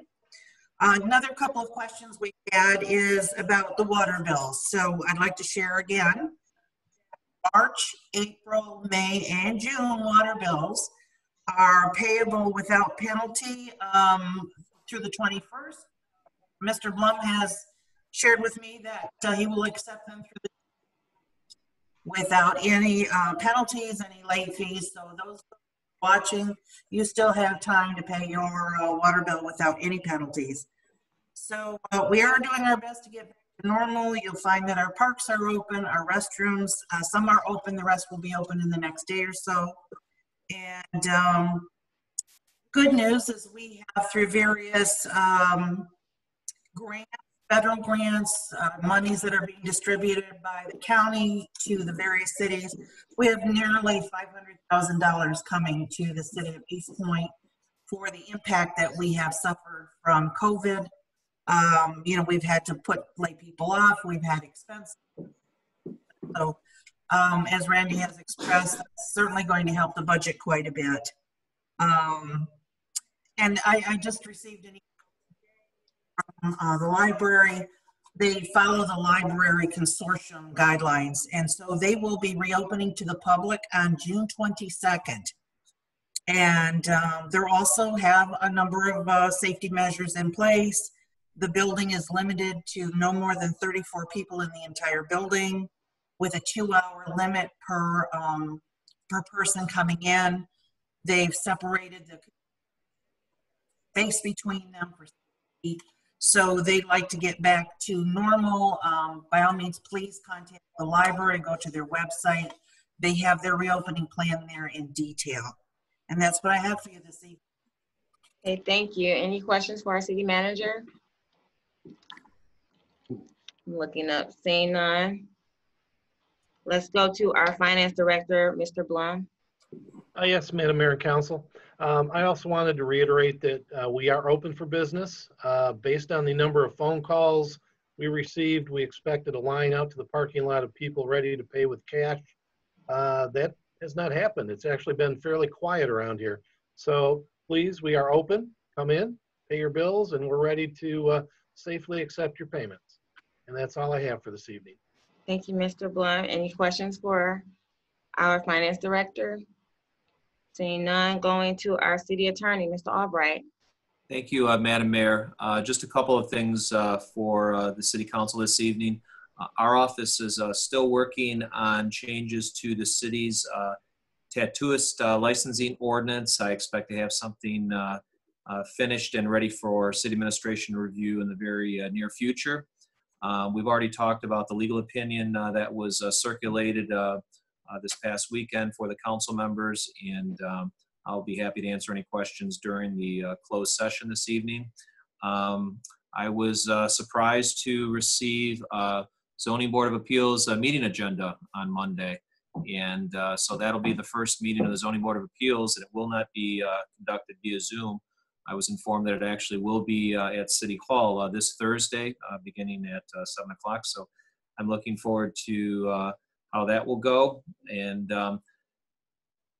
Madam Mayor also brought up last week that with regard to the current city ordinances and the presiding officer, as everyone is aware, the mayor is the presiding officer of the city, and the mayor pro tem serves as the presiding officer in the event the mayor is not available. But the question then becomes, what if both the mayor and the mayor pro tem are not available? Both our charter and the ordinances are silent on that point. I did some, my first hunch was that it would probably be, just because there's nothing written in stone with regard to the city ordinances, that it would be the council member with the longest serving term of service. And if that is something that the council wishes to add as far as the council bylaws, to name if in fact, if both the mayor and the mayor pro tem were not available or out of town, and a decision needed to be made, or there needed to be a presiding officer, who in fact on the city council would that be? And so that is certainly something that the council may want to consider. I don't think it's something that would come up often, but if in fact it did happen to come up that way, the ordinance would set forth how that would take place. Yes. And that's all I have, Madam Mayor, in light of all the various decriminalization ordinances that are up for City Council's consideration this evening. I do not have anything further. Okay, thank you. Thank you for looking into those things, those matters for council and I. Any questions for our city attorney, Mr. DeMonico? Yeah, sure. Just a quick question. You said the ZBA meeting is going to be in person? That's correct, Council Member DeMonico. I thought I thought City Council had said that boards and commissions could meet, but on Zoom. I mean, if we're not meeting in person, I don't think a board or commission should be meeting in person. I thought that was the council's prior direction, but yes, I did receive the agenda, and it's not going to be conducted via Zoom. Well, I don't feel comfortable with that. Councilwoman Lucido. It's kind of I know like we made a motion to continue doing Zoom through July for our council meetings, but in my opinion, when we originally made that direction that boards and commissions could meet via Zoom, it was because the governor's orders were in place to not allow them to be meeting in general. So it was to give them an option so they'd be able to meet. But now that the governors has lifted those restrictions, in my opinion, I think that we should be following the governor's recommendations. And if she thinks it's okay for them to be meeting, personally, I think that we should be allowing them to meet in person if that's what they choose to do. Yeah, if I could, Madam Mayor, I'm glad that topic was brought up because I believe that I know that the council had previously stated council meetings will be conducted via Zoom. I believe that the governor's order with regard to allowing municipalities, their governing bodies to meet via Zoom, I believe that executive order expires on June 30th of this year. I don't know whether the governor is going to extend that executive order or rescind that executive order and essentially extend it with a new executive order. I haven't heard anything or seen anything from Lansing yet. But that may be something because our next meeting will be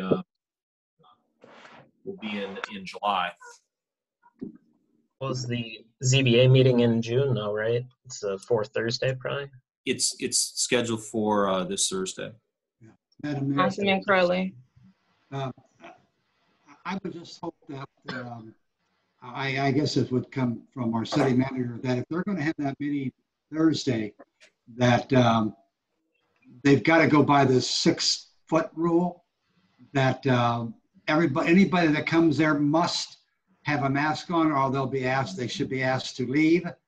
And the members of the Zoning Board of Appeals should also be wearing a mask and 6 feet apart. I'm concerned,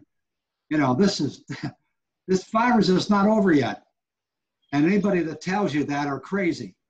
It's going to last probably through the rest of the year, but it's not June 30th yet. And I'm concerned that they're going to meet and people are going to come in there without the mask, have never been tested. And for all we know, they could be a carrier. So me personally, I'm very concerned about that. I agree with Mr. DeMonico because when we had said, and Mr. Curley brought it up, he was the first one to bring it up earlier during this pandemic, that we should all be in agreement to not only with council meetings, but also all of the commission meetings as well. We should all be aligned and doing the same thing. So we all should be doing Zoom meetings. Christmas. I think I'm sorry, Ms. Van Haren, you want to, it's really, go ahead, Yeah, Ms. Van Haren. I'd be happy to speak on that topic. Earlier in the month, before we put the notice in the newspaper, we did discuss this with the city manager's office and decided to proceed with the Zoning Board of Appeals meeting. We did put the notice in the newspaper. We do have 2 cases coming before the Zoning Board of Appeals, and we will it's already been planned that we have masks that we will pass out to the public if they come to the building without one. We'll have hand sanitizer for them, and we'll require them to wear masks. We will have spacing of at least 5 feet. I'm trying to get 6 feet for the 7 members who will sit at the table, and the city attorney and the building inspector who attends those meetings would sit at the lower level where they could be spaced 6 feet. Yeah, I understand that. That's a good job. But the whole point of us, extending the Zoom was for everybody to extend it for the safety of everyone, not just council, but also all the commissioners and things like that. So yeah, and when I we don't did think council, it was all across the board. When we mentioned council meetings, we meant all meetings across the board. So we were wondering why. Well, Mayor, actually, if I can even it's even more specific, I think, than what you're saying. We motioned to allow board and commission members to meet on Zoom if they'd like to, and I'd say implied in that is you can't meet in person. The spirit of that motion. I mean, I don't believe this meeting should be happening, honestly, in person, especially, I mean, not that it matters what age you are, on if you can get it or not, and if it's dangerous, but I mean, the ZBA is not the youngest board either. So I don't believe we should be having this meeting in person. I agree. Councilwoman Lucido. I was just going to say, I kind of disagree. When we made that motion, I was under the impression that we were making that motion so they had the ability to meet because they were unable to meet in person at that time. But now, because the governor's orders were lifted, I do believe that they could meet in person. And the way I understood that motion when we made it would have been interpreted that way, not that we were not permitting them to meet in person. It was only because we were unable to due to the governor's orders that we were allowing them to meet per Zoom. That's the way I understood it when we made that motion at that time.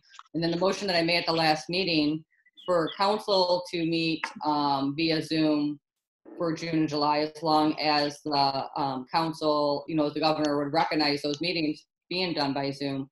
My intent was just for those to be done by city council and leave the rest of the boards and commissions discretion on what they decided to do. Councilman Crowley. Yeah, thank you, Madam Mayor. While I already gave my displeasure, there are some legalities now. They publish it in the paper. It's 48 hours from now, and it's going to be hard to contact those people and retract the publication that they're going to have a meeting. But, I can come back in. So, is there any way, what's Ms. Doom at? If we want to change that meeting to Zoom? And one thing about the governor, which I respect about her, is even though she does make executive orders, she has also noted that as a local legislators and things like that, local leaders, that we use our own discretion in making sure our city and our community is safe. She has noted that several times. Ms. Doom? Right. Yes, the meeting can certainly be rescheduled. However, it will be at Ms. Van Haren will have another added because I don't believe we're meeting our guidelines for the public to be notified of how this meeting will be conducted.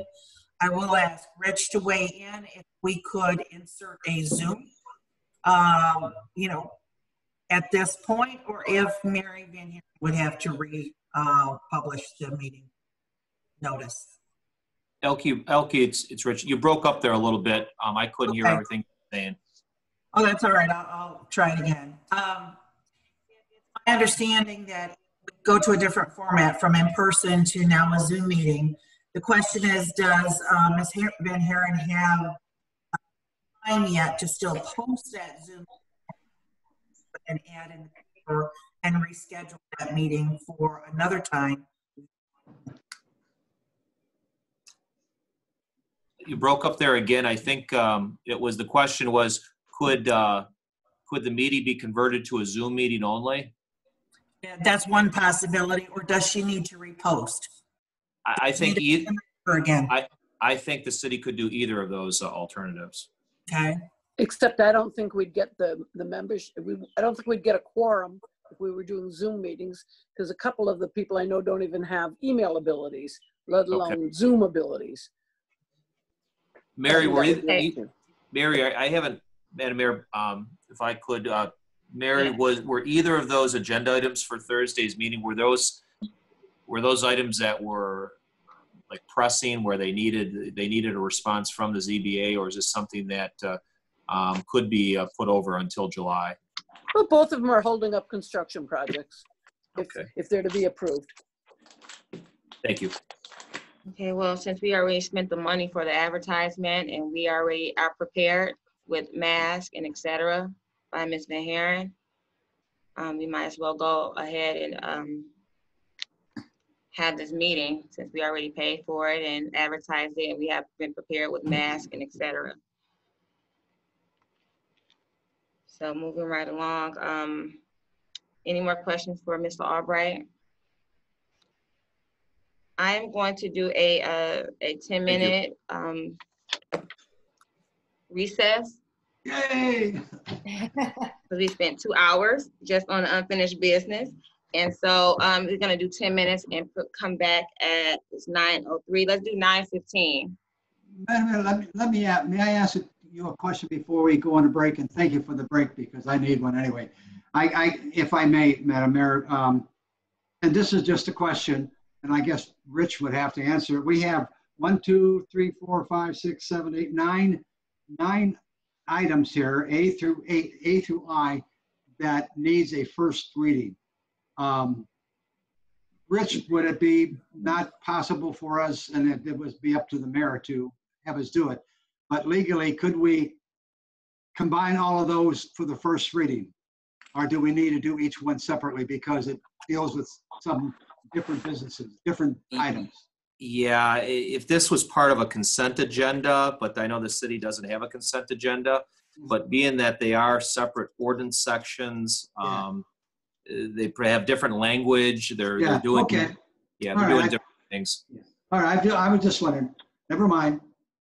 Thank you. Thank you. Any more questions? We'll come back at 9:15 and ask those questions. So we have a 15-minute recess, and I'll see you all in 15 minutes. Thank you, Mayor. You're Thank welcome. you. Thank you.